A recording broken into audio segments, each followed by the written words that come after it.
यार अम्मी इतना दिमाग की दही कर देती है ना, चिक चिक चिक चिक चिक चिक चिक चिक चिक चिक चिक, आखिर आदमी क्या करे।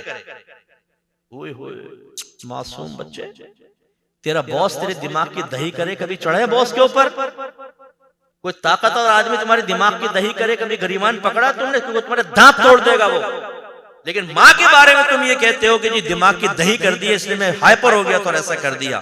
तुमने कुरान नहीं पढ़ा? फला तकुल लहुमा उफ़्फ़िन वला तनहरहुमा वकुल लहुमा क़ौलन करीमा। अपने माँ बाप को उफ भी मत कहो, उनको डांटो मत, नरमी से गुफ्तगू करो, लहजे हल्के करो। यहाँ कितने ऐसे टार्जन बैठे होंगे जिन्होंने माओ को घूर कर देखा होगा, लहजे सख्त कर लिए होंगे, बाप के सीने पे चढ़कर एहसास दिलाया होगा आपने हमारे लिए क्या किया है। क्या करता? तुम्हें डोनाल्ड ट्रंप बना देता? बगैर तो शर्म नहीं आती तुम्हें अपने माँ बाप के सामने खड़े होकर इस तरह के सवाल करे, तुमने हमारे लिए क्या किया है? तुम्हें पैदा किया है, तुम्हें जवान किया है, तुम्हारी देखभाल की है, तुम्हें काबिल बनाया है। इसीलिए अल्लाह तबारक व तआला ने कुरान में उनके एहसानात को याद दिलाया।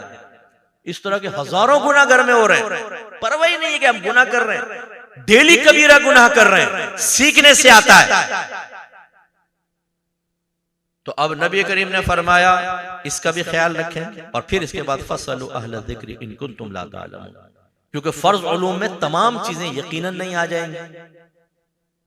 जब भी आपको कोर्स भी करेंगे, किसी का दावा नहीं है कि हर चीज जो जरूरी है इसमें आ जाएगी। इंपॉर्टेंट चीजें आ जाती हैं, ज्यादातर कवर की जाती हैं। इसके बाद फिर आपको शऊर बेदार हो जाता है, माशाल्लाह इल्म सीखने का जज्बा हो जाता है, तो फिर आप उसको सीख लेते हैं और आगे चलते हैं। इसका मतलब ये हुआ कि अवाम को हुक्म दिया गया कि उलमा के करीब आओ, उनसे मसले मालूम करो, फर्ज उलूम भी उन्हीं से सीखना होगा। अगर उलमा ना बने तो किसके पास जाएंगे आप? इसका मतलब है कि उलमा की तैयारी अज़हद जरूरी है।